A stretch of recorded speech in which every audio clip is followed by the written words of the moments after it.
Rome. A chorus of international leaders criticized the Trump administration on Wednesday for officially recognizing Jerusalem as the capital of Israel, describing the declaration as a dangerous disruption that would inflame one of the world's most intractable conflicts. Secretary General Antonio Guterres and Pope Francis both expressed alarm that President Trump's announcement would provoke new tensions in the Holy City, which is revered by Jews, Christians, and Muslims. Within minutes of Mr. Trump's speech, in which he said the American embassy would be moved from Tel Aviv to Jerusalem, Mr. Guterres delivered what amounted to a diplomatic rebuke. Reading a statement outside the Security Council chambers at United Nations headquarters in New York, Mr. Guterres criticized any unilateral measures that would jeopardize the prospect of peace for Israelis and Palestinians.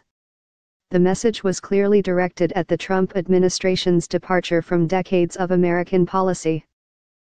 Jerusalem is a final status issue that must be resolved through direct negotiations between the two parties on the basis of the relevant Security Council and General Assembly resolutions, taking into account the legitimate concerns of both the Palestinian and the Israeli sides, Mr. Guterres said.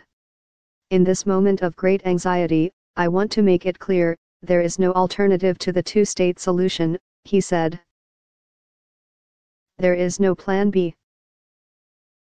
In Rome, Pope Francis prayed that Jerusalem's status be preserved and needless conflict avoided. I cannot remain silent about my deep concern for the situation that has developed in recent days, Francis said at his weekly general audience at the Vatican. And at the same time, I wish to make a heartfelt appeal to ensure that everyone is committed to respecting the status quo of the city, in accordance with the relevant resolutions of the United Nations. Jerusalem is a unique city, he said, sacred to Jews, Christians, and Muslims, where the holy places for the respective religions are venerated, and it has a special vocation to peace. In especially strong language, the Pope added, I pray to the Lord that such identity be preserved and strengthened for the benefit of the Holy Land, the Middle East and the entire world, and that wisdom and prudence prevail, to avoid adding new elements of tension in a world already shaken and scarred by many cruel conflicts. The Pope's remarks seemed to be a clear warning, and an appeal, to President Trump, whose recognition of Jerusalem as the Israeli capital broke with American foreign policy that has been in place since 1948, when Israel was founded. Mr. Trump also set in motion a plan to move the United States Embassy. Critics said the announcements would be the death knell for an already moribund peace process and would pull the plug on a two-state solution.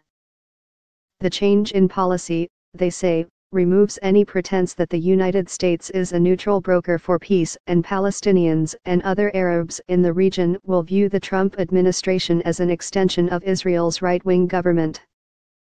The change in American policy destroys the peace process, said the Palestinian Prime Minister, Rami Hamdallah.